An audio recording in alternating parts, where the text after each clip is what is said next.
Welcome to The Explainer. This is where we take those dense regulations and turn them into a practical toolkit you can actually use. And today, we are getting our hands dirty, well, figuratively, as we dive into the world of drainage law for environmental health officers. Okay, picture this. You've seen it 100 times, right? The call comes in, foul smells, a greasy, slippery mess behind a local restaurant. You get there and yep, it's exactly as described. It's a total public health risk, it's a nuisance, and you know you've got to get it sorted, and fast. So you know you have to act. But what's your first move? Which bit of legislation actually gives you the teeth you need for this specific situation? Getting that right is absolutely crucial. It's the difference between getting it resolved quickly and effectively or having it drag on as a public health headache. All right, let's get into it. Now, to really get to grips with the power you have today, we've got to rewind a bit, because the laws you use, well, they didn't just appear out of nowhere. They were born out of a really serious and, frankly, deadly problem. Think back to the 19th century. UK towns and cities were, well, they were breeding grounds for diseases like cholera and typhoid. And the reason? It's all there in the reports from the time: damp and filth. Basically, decomposing waste and zero effective drainage. We're not just talking about a bad smell here. This was killing people on a massive scale. And this is where things started to change. A social reformer named Edwin Chadwick, back in 1842, made this incredibly important connection. He said, hey, look at the evidence. Sanitation is public health.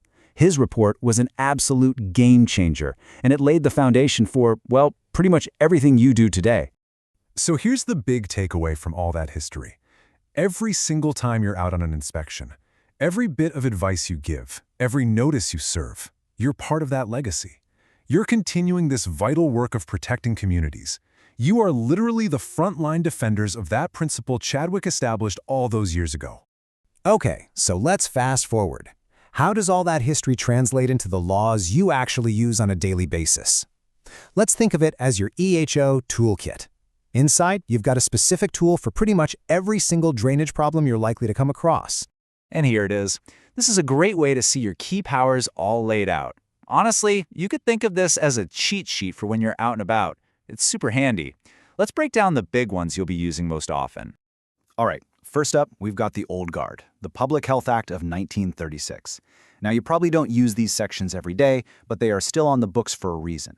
They can be super useful for very specific things, like a leaking cesspool, whereas some of the other broader acts just aren't quite the right fit.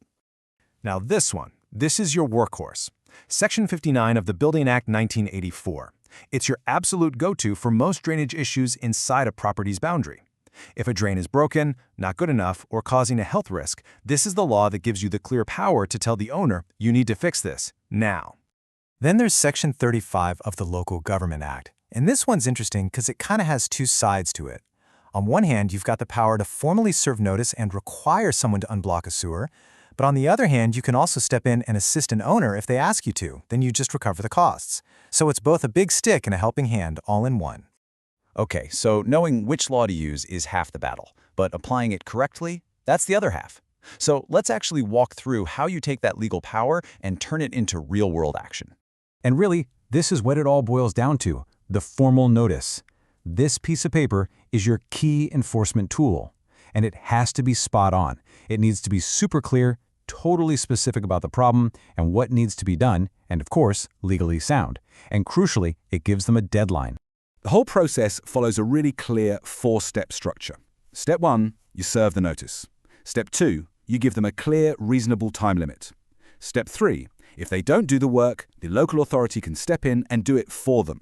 And Step 4, you then recover your costs from whoever was responsible in the first place. Notice, deadline, default works, cost recovery. That simple process is the absolute backbone of your power. Right, let's put this all into practice. Remember that greasy alleyway from the start? Let's go back there now and figure out which tool from our toolkit is the best one for this particular job. So, we've got an overflowing grease trap. What are our options? Well, you've actually got a few really good ones. You could go with the Building Act, Section 59, because the drainage is clearly unsatisfactory. Or you could use the Environmental Protection Act because the state of the whole area is prejudicial to health. You might even bring in the commercial duty of care for waste under the EPA. But for this situation, The Building Act or the EPA 1990 are probably going to be your most direct, most powerful routes. You know, this quote here is actually about the U.S. Clean Water Act, but it just perfectly captures the spirit of what our laws are all about. It's a great reminder that these challenges, waste, drainage, they don't go away. They just evolve as our towns and cities grow. And your work as an EHO is right there on the front line, managing it all. So look, the next time you're standing there, looking at a blocked drain or a leaking pipe, just remember the power and the history that's behind that notice you're about to serve. When you use these tools effectively, you're not just fixing one little problem. You are proactively protecting the health of your entire community. The only question is, what's the next crisis you're going to prevent?